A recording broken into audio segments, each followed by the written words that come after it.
তাওহিদ হৃদয় তখন 90-এর ঘরে ক্র্যাম্পিংয়ে লুটিয়ে পড়েন মাটিতে। ব্যথায় কাতর হৃদয় মনোবল হারাননি, খুঁড়িয়ে খুঁড়িয়ে রান তুলতে থাকেন। সেই লড়াই তাকে এনে দিল ক্যারিয়ারের সেরা ইনিংস। তাই উদযাপনেও এমন রাজার বেশ। ধুঁকতে থাকা টাইগারদের হয়ে গর্জন তাওহিদ হৃদয়ের ব্যাটে। একের পর এক ছক্কাচারে বল করলেন সীমানা পার। ভারতীয় বোলারদের নাস্তানাবুদ করে তুলে নেন সেঞ্চুরি। ক্যারিয়ারের প্রথম আন্তর্জাতিক শতক, সেটাও আবার চ্যাম্পিয়ন্স ট্রফির মতো বড় মঞ্চে।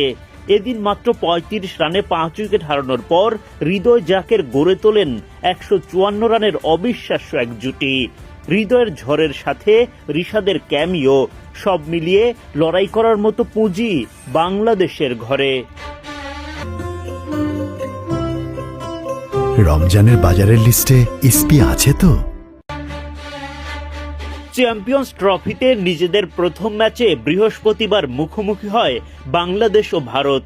দুবাইয়ে টস জিতে আগে ব্যাটিংয়ের সিদ্ধান্ত টাইগার অধিনায়ক নাজমুল শান্তর। কিন্তু বাংলাদেশের শুরুটা যে একেবারেই ভালো হয়নি। ইনিংসের প্রথম ওভারের শেষ বলে ড্রাইভ করতে যান সৌম্য সরকার। ব্যাটের কানায় লেগে বল চলে যায় উইকেট কিপার KL রাহুলের গ্লাভসে। উইকেট শিকার করেন মোহাম্মদ শামি। রানের খাতা খোলার আগে বিদায় সৌম্য সরকারের। পরের ওভারে অধিনায়ক নাজমুল শান্ত বিদায় নেন। হর্ষিত রানার বলে বিরাট কোহলির হাতে সহজ একটা ক্যাচ দিয়ে বিদায় নেন বাংলাদেশ অধিনায়ক। মহাবিপদের মাঝে মাত্র কয়েকটা ওভারের জন্য হাল ধরতে পারেন মেহেদী হাসান মিরাজ ও তানজিদ তামিম, কিন্তু তারাও বিদায় নেন দলকে হতাশ করে। ইনিংসের সপ্তম ওভারে ফের মোহাম্মদ শামির আঘাত। এবার তালগোল পাকিয়ে স্লিপে ক্যাচ দেন মিরাজ। দারুণভাবে বলটি লুফে নেন শুভমন গিল। 10 বল খেলে 5 রান করেই আউট দলের সহ অধিনায়ক। মাত্র 26 রানের মধ্যে 3টি উইকেট হারিয়ে বিপদে পড়ে বাংলাদেশ। সেই বিপদ আরো বাড়ে অক্ষর প্যাটেলের জোড়া আঘাতে। নবম ওভারের দ্বিতীয় বলে তিনি ফেরান 25 রান করা তামিমকে। পরের বলেই গোল্ডেন ডাক হাতে ধরিয়ে মাঠ ছাড়া করেন মুশফিকুর রহিমকে।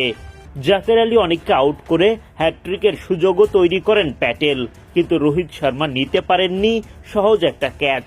ভারতীয় অধিনায়ক নিজের ওপরই বিরক্তি প্রকাশ করেন, দুঃখ প্রকাশ করেন বোলারের প্রতিও। মাত্র ৩৫ রানের মধ্যে 5 উইকেট হারানো বাংলাদেশের হাল ধরেন জাকের আলী অনিক ও তাওহিদ হৃদয়। তাদের জুটিতে ভর করেই দলীয় শতক পার করে বাংলাদেশ। একে একে ব্যক্তিগত 50ও তুলে নেন এই দুই ব্যাটার। ভক্তরা পান উদযাপনের উপলক্ষ।